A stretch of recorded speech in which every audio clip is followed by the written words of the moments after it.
A natureza é um campo de batalha. Um grupo de animais armou-se com uma nova e mortal arma química. Pronta para paralisar, matar e até fazer reféns. A natureza inventou uma arma biológica absolutamente perfeita. O que pode resistir ao veneno? Evolução. A história da sobrevivência. Evolução.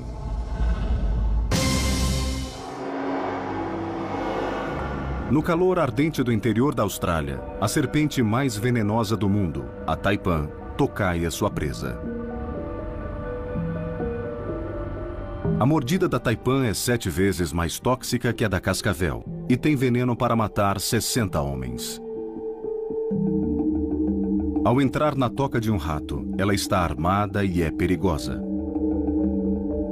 O ataque é rápido.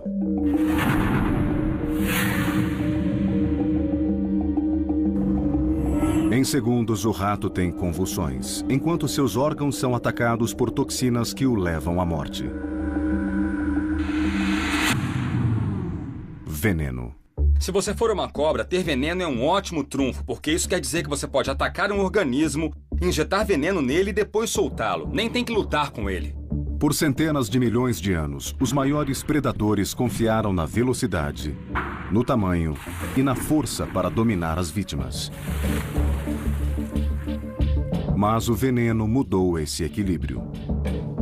Quando pensamos na seleção natural e na evolução, pensamos em animais caçando uns aos outros e tendo que ser rápidos e tendo que ser fortes. Mas o veneno muda um pouco as regras. O pequeno pode derrotar o grande e o lento pode vencer o rápido.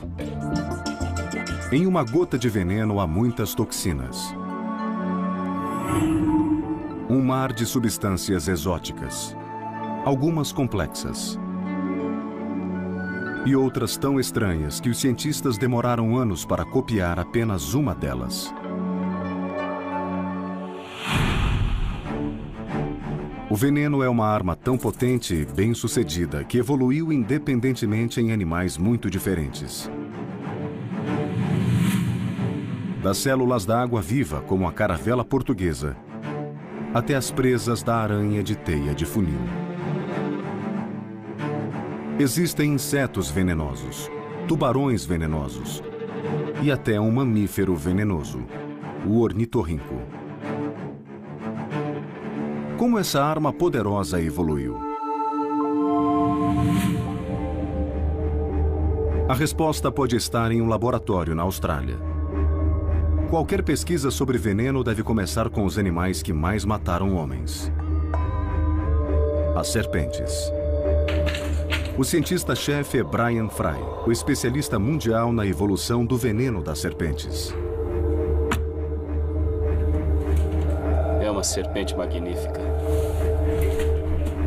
Coletar veneno é difícil e perigoso. Em um dia normal de trabalho, Brian extrai veneno de até 50 espécies de serpentes. Todas mortais. Esta é a serpente mulga australiana. Esta é uma serpente marrom. O que temos aqui, desta vez, é uma Death Adder. Na verdade, elas são parentes das najas. Nós estamos extraindo o veneno de todas estas serpentes a fim de termos o veneno para estudar no laboratório. É preciso obter o veneno, obviamente, de uma única fonte. Ainda tem um pouquinho aqui. Dá para ver muita variação na cor do veneno das serpentes. Algumas vezes o processo dá errado. Eu levei uma mordida de uma dessas serpentes uma vez. Mordeu, levantou a presa, enfiou-a em mim, levantou a outra presa, enfiou-a, levantou, e saiu andando na minha mão. Eu fiquei com uma série de furos e feridas na mão. Foi divertido. Uma dose de antiveneno salvou a vida de Brian. Mas a cada ano, 125 mil pessoas morrem por mordidas de serpentes. Nenhum antiveneno funciona para todas as mordidas de serpentes, porque o veneno é incrivelmente variado. O veneno é um elemento muito mutável em que não só existe muita variação de uma espécie para outra, mas até dentro da área geográfica de uma única espécie, vemos grandes diferenças na composição do veneno. É como se tivesse um diferente menu, por assim dizer. O objetivo de Brian é descobrir por que o veneno é tão diversificado e mortal. A evolução poderia ser a resposta? O veneno é uma combinação de substâncias químicas mortais que funcionam em conjunto. Pense nisso mais como uma gangue que o espanca até a morte com barras de ferro de várias formas. É um ataque integrado e multidimensional desferido contra seu corpo. A pesquisa para entender o veneno levou 5 anos. Não bastava saber que era complexo. Ele queria saber de onde vinham as substâncias químicas e como evoluíram. É como se estivesse em uma história de detetive molecular. O que fazemos é quebrá-lo, separamos todos os diferentes componentes em seus elementos individuais, fazemos uma grande variedade de testes e outras análises para descobrir o que o faz funcionar e matar e como podemos usá-lo. Brian testou os efeitos de centenas de venenos de serpentes, observando o efeito horrível sobre os tecidos animais. Alguns dissolviam músculo como ácido. Alguns faziam órgãos, como o coração, estourar. Outros causavam paralisia imediata. Depois, ele usou a cromatografia líquida para separar as substâncias químicas existentes em cada veneno. Nesse gráfico, cada pico indica uma toxina diferente em um único veneno. O que fizemos foi separar essa mistura complexa em cada um de seus elementos individuais que foram coletados, cada um em um frasco. Agora temos a impressão digital desse veneno. Essas impressões digitais revelaram algo surpreendente. As substâncias no veneno das serpentes evoluíram das proteínas.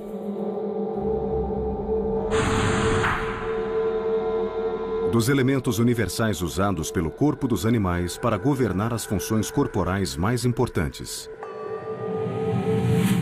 Circulação, digestão e até mesmo a química cerebral. O segredo é que as proteínas evoluíram em novas versões mortais. As proteínas do veneno das serpentes não vêm do nada. O principal é que elas são formas mutantes de proteínas naturais do corpo envolvidas em processos fisiológicos muito importantes. As glândulas de veneno de uma serpente são fábricas de armas biológicas. Quando o veneno é injetado na vítima, as proteínas mortais o atacam. Pense nisso como uma bomba inteligente. É construída para funcionar dentro do corpo em que está. E funciona ali porque foi onde a evolução planejou que ela devia estar. E como funciona esse mecanismo com a Taipan, que é a mais venenosa das serpentes?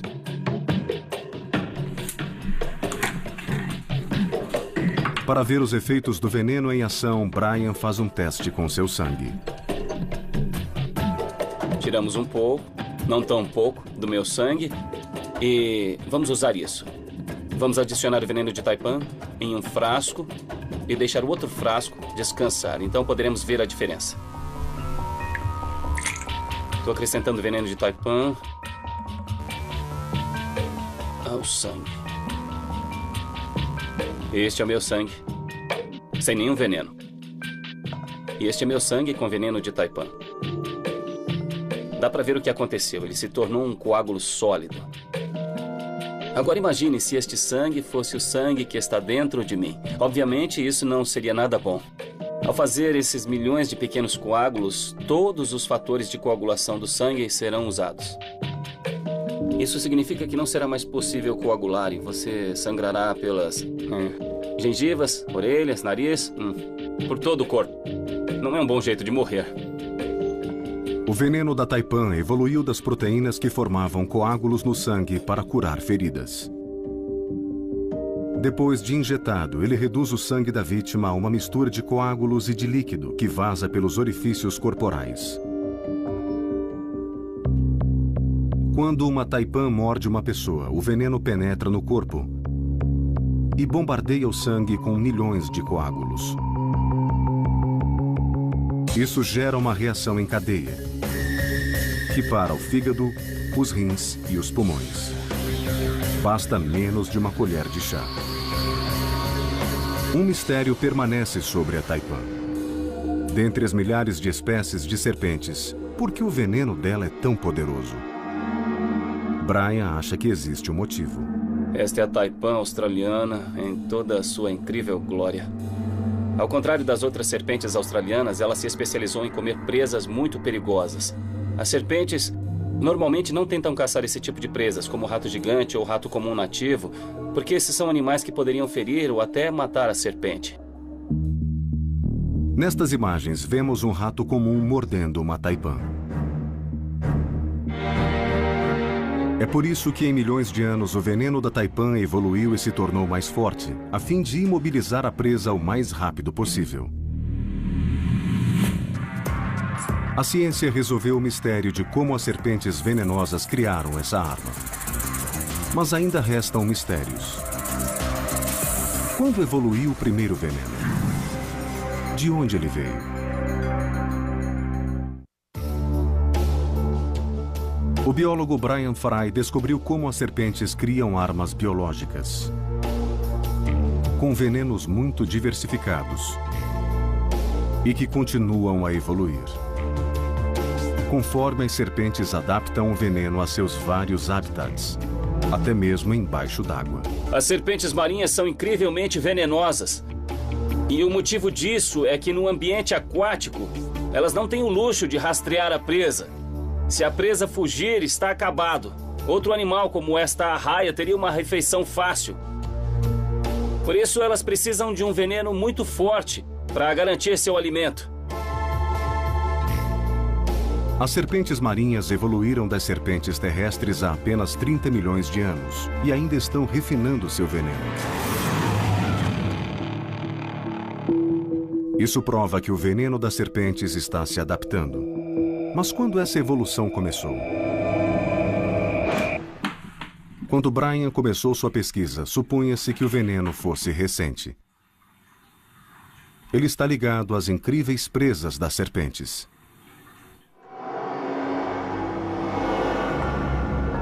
As presas são dentes ocos, como agulhas hipodérmicas, por onde o veneno flui sob pressão. É assim que as presas de uma cobra cuspideira podem lançar o veneno até 2,5 metros. Elas são tão perfeitas para injetar veneno que se pensava que ambos haviam evoluído juntos. Mas ao estudar as presas das serpentes modernas, Brian descobriu algo intrigante. 3 grupos de serpentes evoluíram com presas bem diferentes. Existem diferentes linhagens que têm presas frontais ocas de tipos muito diferentes. Temos as das víboras, como as cascavéis americanas, que têm articulações e são muito longas. A das najas são curtas e fixas. E a das atractas pedídeas saem pelos lados. Isso significa que o veneno deve ser anterior aos diferentes tipos de presas. Quando Brian e outros especialistas traçaram a evolução do veneno no tempo, eles descobriram que as primeiras serpentes não tinham presas, mas tinham veneno. Isso sugeria algo estranho. Talvez o veneno não tenha começado com as serpentes. Elas devem ter herdado o veneno de um ancestral.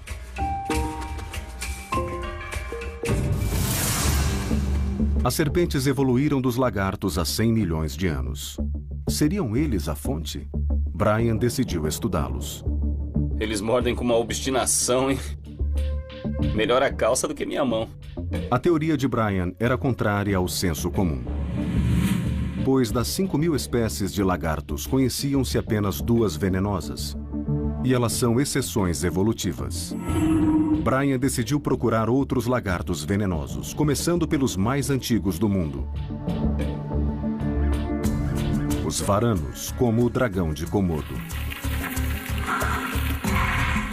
O dragão de Komodo é um predador rápido que pode atingir o tamanho de um carro e o peso de um jogador de rugby. As mordidas de seus dentes serrilhados resultam em infecções graves que matam a presa. Os cientistas pensavam que a causa eram as 80 espécies de bactérias que se encontram na saliva deles. Mas essa explicação não convencia Brian. Eu nunca fiquei convencido com a teoria das bactérias tóxicas nos dragões de Komodo, porque, bom, as bactérias não agem desse modo. Elas não causam sangramento rápido, dor muscular e problemas neurológicos em algumas poucas horas, a menos que seja alguma arma biológica ou a cepa Andrômeda. Brian questionava se outro fator, além das bactérias, provocava os efeitos tóxicos. Para descobrir, ele precisava olhar de perto. Ele obteve a imagem computadorizada da cabeça de um dragão de Komodo e descobriu algo que até então passara despercebido. No dragão de Komodo dá para ver uma saliência muito grande em todo o comprimento da mandíbula inferior. E com a imagem de ressonância magnética, que é a mesma tecnologia usada para examinar um cérebro em busca de câncer, dá para ver a saliência aqui. Se olharmos o interior por meio da tecnologia, ao olhar para dentro, dá para ver um conjunto muito complexo, que forma uma glândula de veneno. Brian descobriu uma glândula de veneno similar à das serpentes. Pode haver outros lagartos venenosos? Só havia um modo de descobrir. Para descobrir o que estava acontecendo, terminamos indo a campo e coletando todos os animais que conseguimos. A equipe de Brian coletou amostras de saliva de centenas de espécies de lagartos. Ele isolou as moléculas ativas e as testou com tecidos animais. Os resultados foram surpreendentes. As moléculas afetaram o músculo cardíaco e os pulmões, do mesmo modo que o veneno de algumas serpentes. Não eram bactérias, era uma forma de veneno de ação lenta. A equipe de Brian encontrou elementos de veneno em mais de 1.500 espécies de lagartos. Ele reescreveu o registro evolutivo. Começamos examinando qual era realmente a composição química real dos venenos e descobrimos que existem vários elementos que são compartilhados por lagartos e serpentes. E essa foi a prova final de que eles descendem de um ancestral venenoso comum. Agora pensamos que o veneno das serpentes, sua arma mortal, começou a jornada evolutiva nos primeiros lagartos, milhões de anos antes do surgimento das serpentes. Mas esses não foram os primeiros animais a apresentar veneno. Na natureza, as coisas úteis evoluem mais que uma vez. Isso aconteceu com as mandíbulas, com os olhos e também com o veneno.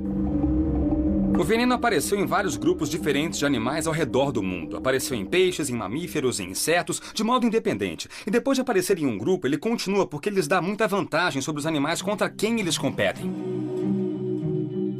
O mistério dos venenos continua. Se é uma vantagem tão grande, por que existe apenas em uma elite? Por que nem todos os animais o têm? Depois das serpentes, os escorpiões são os animais mais mortais do mundo. Eles matam 5.000 pessoas ao ano, injetando veneno com os ferrões localizados na cauda. O veneno ajudou os escorpiões a dominar o duro habitat dos desertos por mais de 300 milhões de anos. Contudo, será que existe uma desvantagem em ter veneno? Zia Nizani decidiu estudar essa questão usando um dos mais tóxicos escorpiões do mundo como sujeitos. A espécie com que trabalha é chamada Parabutus transvalicus, o escorpião butídeo. Um dos maiores escorpiões que existem. Nizani estudou seus hábitos de caça noturna, o habitat desértico preferido e o modo em que usam o veneno. Ele descobriu que o veneno é muito vantajoso para os escorpiões. Mas o que acontece quando o suprimento acaba? Nizani criou um experimento para comparar um escorpião com uma glândula repleta de veneno e outro sem nenhum veneno.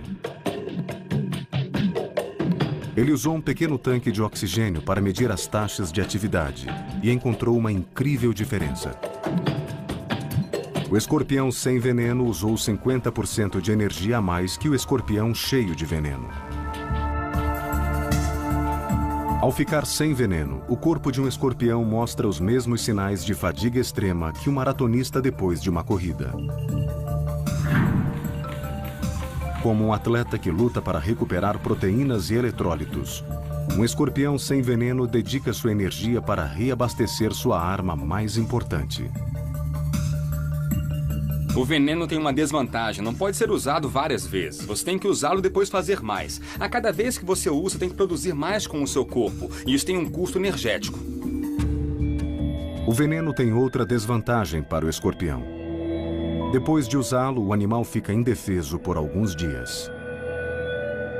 Quando o veneno se esgota, durante 4 dias eles têm de ser muito cuidadosos com seus hábitos de caça porque estão vulneráveis a predadores. E também têm que se limitar a caçar presas pequenas e isso os deixa em desvantagem competitiva. Essas desvantagens podem explicar por que o veneno não é mais comum no reino animal. Mas há um outro motivo para os outros animais não terem veneno. O veneno exige um órgão complexo e sofisticado para ser injetado.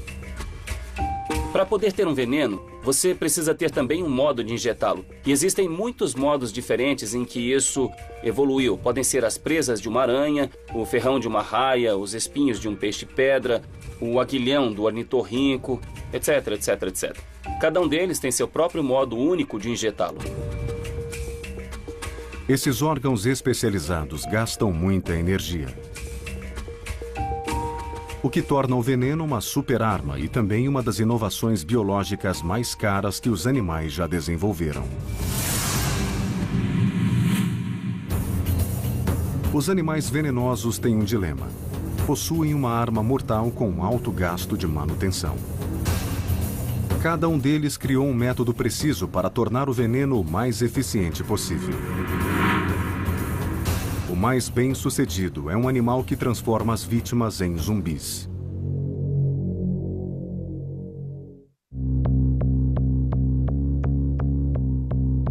Um grupo de elite de insetos venenosos carrega mais armas químicas que qualquer outro animal. Cada um deles evoluiu seu próprio meio de ataque. Ferrões que picam e presas que laceram. O veneno dos insetos é um mundo complexo de microengenharia. E um inseto foi ao extremo, usando seu veneno para algo que parece ficção científica: transformar outro animal em zumbi.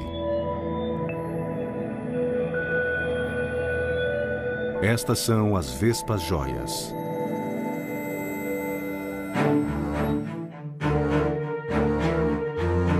Neste laboratório da Universidade da Califórnia, os pesquisadores querem saber como o arsenal químico das vespas evoluiu para controlar a vítima. Eu primeiro fiquei fascinado com os venenos porque eles representam um tipo de guerra química. As vespas joias são parasitoides. Elas paralisam a presa para que seus descendentes se alimentem dela. Depois de décadas de pesquisa, os cientistas começam a entender os segredos de seu veneno. As fêmeas lutam com o hospedeiro, que é muito abundante e 6 vezes maior que elas. A barata. O pesquisador Chris Banks criou um método engenhoso para estudar o veneno das vespas. Nós vamos colocar uma vespa e uma barata nesta área aqui e deixar que elas interajam. Nós também colocamos frascos de vidro que irão funcionar como tocas substitutas para a vespa.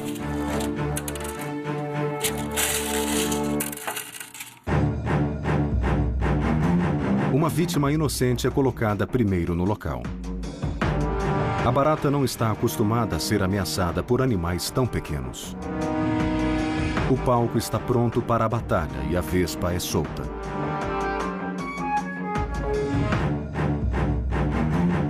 Assim que a vespa joia percebe o hospedeiro, ela surpreende a presa e aproveita essa vantagem para atacar. O primeiro golpe da vespa é brilhante. Apenas desarma a barata. A primeira ferroada atinge o sistema nervoso central e provoca a paralisia temporária das pernas anteriores. O veneno atinge o sistema nervoso da barata entre as pernas dianteiras, paralisando-as. Isso permite que a vespa desfira um segundo golpe muito mais preciso no cérebro. A vespa enrola-se ao redor da barata para ferroar o cérebro e injetar o veneno que a transformará em zumbi. A barata respira lentamente e nem tenta escapar. A ferroada no cérebro provoca uma mudança comportamental dramática na barata e transforma ela num zumbi. O veneno da vespa desliga os sinais transmitidos por uma substância química cerebral chamada dopamina. Nos seres humanos e em outros animais, a dopamina é um mensageiro químico natural presente no cérebro e que regula movimento e sensação. Sem dopamina, a barata não pode se mexer nem escapar. Milhões de anos de evolução refinaram a capacidade da vespa para atingir seu alvo e desligar a dopamina com a precisão de uma cirurgia cerebral. Essa habilidade não é aprendida. Ela é herdada por todas as vespas, que são neurocirurgiões natos. Para recuperar parte da energia perdida com as ferroadas, a vespa corta a ponta da antena da barata e bebe seu sangue. Depois, a vespa leva seu zumbi para uma toca.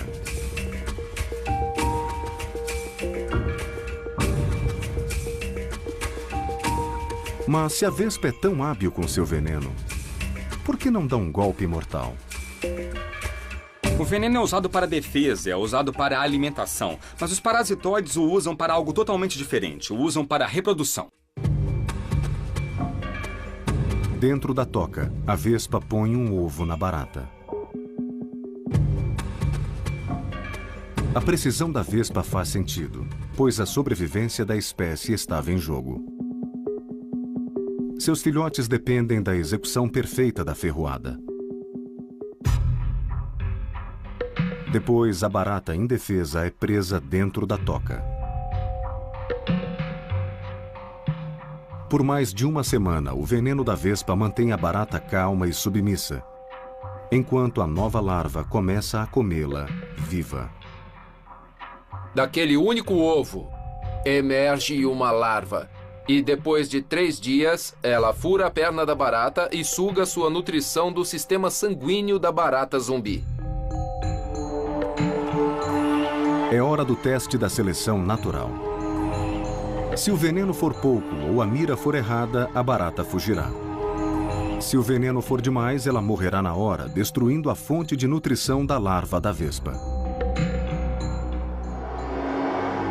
Vemos aqui a larva começando a entrar na barata. Ela vai se arrastar para dentro e continuar a se alimentar dos órgãos internos da barata. Depois de mais alguns dias, ela criará um casulo. Se tudo der certo, 6 semanas depois da ferroada, uma nova vespa jóia adulta sairá da casca da barata. A nova vespa está pronta para seguir seu destino. Se for uma fêmea, seu veneno alimentará uma nova geração. A vespa é um predador muito específico. Só caça baratas desta espécie. Todas as vespas nascem de uma pupa que emergiu de uma barata morta e tinha uma mãe que sabia o que estava fazendo. Então, de certa forma, as vespas estão ficando cada vez melhores nisso. A vespa só consegue dominar a barata porque conhece sua presa muito bem. E pode injetar o veneno no ponto certo para ter exatamente o efeito de que a vespa precisa. O veneno é tão preciso e poderoso que parece ser invencível. Mas algumas vítimas estão virando o jogo e criando uma resposta química para o veneno.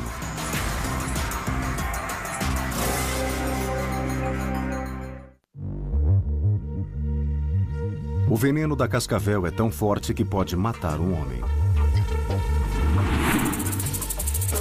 Isso seria morte certa para as presas menores. Mas um animal corajoso pode absorver o veneno e sobreviver. Como um animal tão pequeno pode vencer o veneno? Nas florestas do norte da Califórnia, 2 cientistas, Don Owens e Dick Koss, presenciam esse encontro extraordinário, em que um predador mortal será confrontado.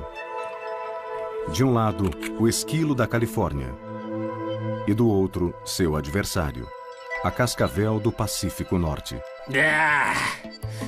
Aqui, pega este laço. Vamos lá. Vai. Opa! Calma. Tudo bem. Os esquilos são o alvo principal dessas serpentes, e estes são os favoritos. Os filhotes que se encontram nas tocas. Essas serpentes comem muitos filhotes de esquilos. Nós estávamos observando uma pobre mãe com filhotes. Ela fez 2 entradas diferentes para a toca, mas havia uma cascavel em cada entrada. Ela se esforçava para passar para retirar os filhotes e levá-los para outra toca. Depois de ela transportar vários filhotes, uma terceira cascavel apareceu na nova toca para onde ela estava levando os filhotes. Os esquilos costumam ser assustadiços, mas alguns aprenderam a lutar. Vemos esquilos que são realmente corajosos, atacam uma cascavel, são mordidos e continuam a lutar. Owens e Koss querem aumentar a chance de ver de perto o encontro entre uma cascavel e um esquilo. Eles acharam uma área com tocas de esquilos e colocaram uma cascavel ali. Esta serpente está presa e não pode ir a lugar algum, mas se comporta de uma forma tão natural quanto se pode esperar. E os esquilos vão se sentir seguros e logo começarão a sair destas tocas bem aqui perto. E devemos agir bem depressa. No meio da manhã, os esquilos saíram das tocas para comer, sem perceber que seu predador está por perto. Enquanto isso, os cientistas filmam o encontro. Ok, ele está vindo da direita. Certo, eu vou gravar. Pode enquadrá-lo? E ver a serpente se mexendo um pouco? Tudo bem, peguei, consegui enquadrar. De repente, um esquilo dá o sinal de serpente. Os esquilos ficam em alerta. Mas nenhum foge. Eles mantêm a posição e depois vão na direção da serpente. Quando o esquilo vê uma cascavel, ele a olha fixamente. E depois começa a se aproximar. Normalmente isso inclui pausas com a cauda sinalizando até que chegue muito perto da serpente. Algumas vezes ele estende o corpo para a serpente, começa a examinar, anda ao redor dela e tenta se aproximar pela cauda da serpente para mordê-la. Os cientistas ficaram perplexos quando viram esse comportamento pela primeira vez, pois os esquilos pareciam suicidas. As cascavéis têm veneno para matar um animal 10 vezes maior. Bem, isso foi espetacular, porque é totalmente inesperado que um pequeno roedor fosse tentar enfrentar uma serpente que quer comê-lo. Os cientistas até filmaram o ato mais corajoso de um esquilo. Aguentar um ataque da cascavel.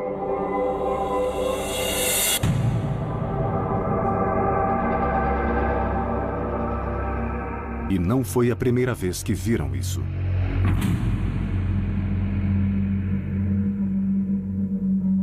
Outra interação em que vimos isso foi a de uma mãe enfrentando uma cascavel que estava caçando seus filhotes. Ela chegou perto bastante para ser mordida pela serpente. Ficou claro que doeu, ela retrocedeu, coçou-se vigorosamente e, ainda com dor, ela voltou para continuar a lutar com a serpente. Depois de verem esses roedores absorver um veneno que mataria um homem, eles indagaram por que os esquilos não morriam. Eu fiquei muito tenso, esperando que a mordida fatal fosse dada. Mas isso não aconteceu. Houve mordidas, mas não foram letais. É quase como se os esquilos estivessem andando com um escudo contra esse veneno. Os 2 cientistas perceberam que estavam vendo algo incrível. Alguns esquilos pareciam ter desenvolvido um antiveneno. Haveria uma resistência em evolução? O cientista Jim Biardi juntou-se à equipe. Ele precisa testar o sangue dos esquilos para descobrir se eles desenvolveram uma defesa contra esse veneno. Ele anestesiou centenas de esquilos para extrair uma amostra de sangue. Eu vou extrair a amostra de sangue direto do coração a fim de garantir uma boa amostra. Mas como o coração é tão musculoso, ele irá se fechar imediatamente quando eu tirar a seringa. Biardi isolou o plasma, a parte clara do sangue dos esquilos, e o passou por uma máquina para testar se alguma parte dele suportaria uma dose de veneno de cascavel. Em cada recipiente, posso colocar uma mistura de veneno de serpente e plasma de esquilo, para ver se o veneno permanece ativo. O código de cor indica o nível de atividade do veneno na presença sanguínea do esquilo, sendo que azul é atividade muito baixa e vermelho é muito alta. Cada quadrado na linha superior representa uma parte diferente do sangue do esquilo. O vermelho indica uma parte que não resiste ao veneno da cascavel. Mas o azul mostra uma parte que protege o esquilo dos efeitos tóxicos do veneno e permite que ele seja mordido e sobreviva.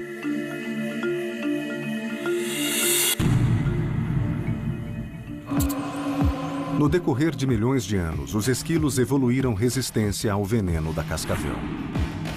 Isso explica por que podem ser tão audazes. Se os esquilos estão protegidos do veneno, parece inútil que as cascavéis os persigam.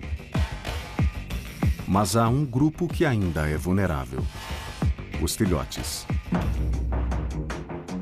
Os esquilos adultos são capazes de suportar uma dose completa do veneno de uma cascavel madura, mas animais jovens não têm um volume de sangue suficiente para neutralizar plenamente o veneno. Os esquilos adultos evoluíram para enfrentar seu predador, mas a guerra não acabou. Há sinais de que o veneno das cascavéis está ficando mais forte. O fato dos esquilos desenvolverem resistência criou uma fonte de seleção natural para que as serpentes evoluam um veneno mais tóxico. E assim nós temos uma corrida em que o veneno fica mais tóxico e os esquilos mais resistentes. No final teremos serpentes incrivelmente tóxicas, muito mais do que normalmente teriam de ser para caçar um roedor. Embora algumas vítimas desenvolvam resistência, existe um veneno que não pode ser superado por nenhum animal. Sob a vigilância do governo americano, cientistas estudam um veneno que é quase uma arma biológica e que é secretado pela criatura mais venenosa do mundo.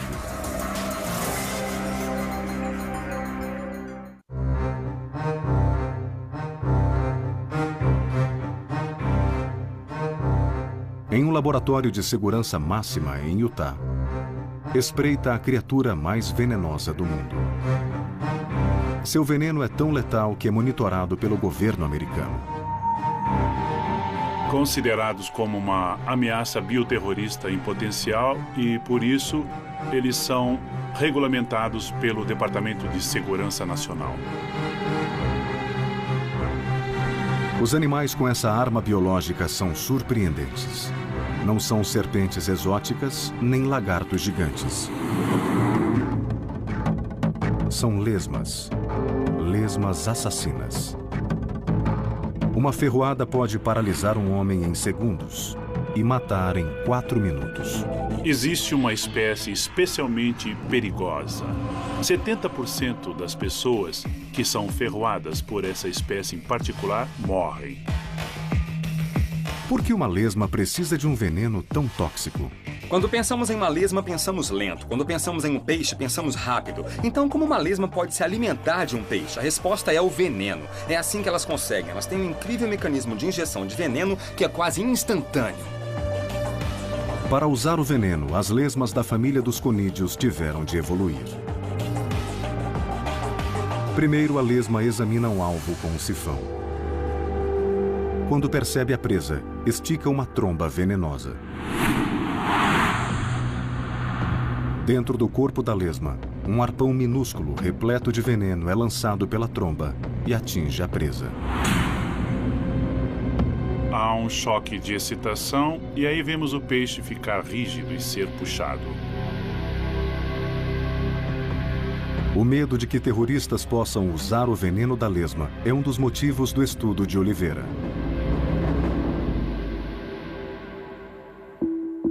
Ele e sua equipe começam por extrair o veneno mortal da lesma. As amostras são processadas por uma máquina de alta pressão que separa as toxinas. Os resultados são impressionantes. Estávamos tentando purificar os elementos que provavelmente matariam pessoas. Ficou claro que havia mais componentes no veneno do que pensávamos. A maioria dos animais venenosos tem venenos complexos, mas nenhum se compara a essas lesmas. A equipe descobriu que cada espécie de lesma conídea produz centenas de toxinas. Mas não é só isso. Se você pegar o veneno desta lesma e depois pegar o veneno desta outra, cada uma delas tem um veneno muito complexo, talvez com uns 100 componentes, e não há superposição. Cada uma das 700 espécies de lesma conídea produz seu arsenal químico específico. A equipe viu-se com centenas de toxinas venenosas nas mãos, cada uma com uma função desconhecida e potencialmente letal. O único modo de descobrir a função de cada componente era testá-los um a um. Em um estudo controlado, eles injetaram cada toxina em ratos de laboratório e observaram as reações.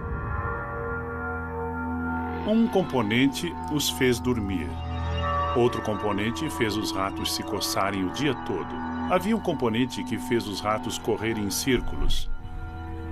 Nós percebemos que cada um dos componentes era completamente diferente dos outros. Cada componente do veneno da lesma conídea tem um efeito preciso e singular. Para que consigam pegar um peixe, todos os componentes do veneno precisam ter um alvo que possa ser atingido de modo muito eficiente.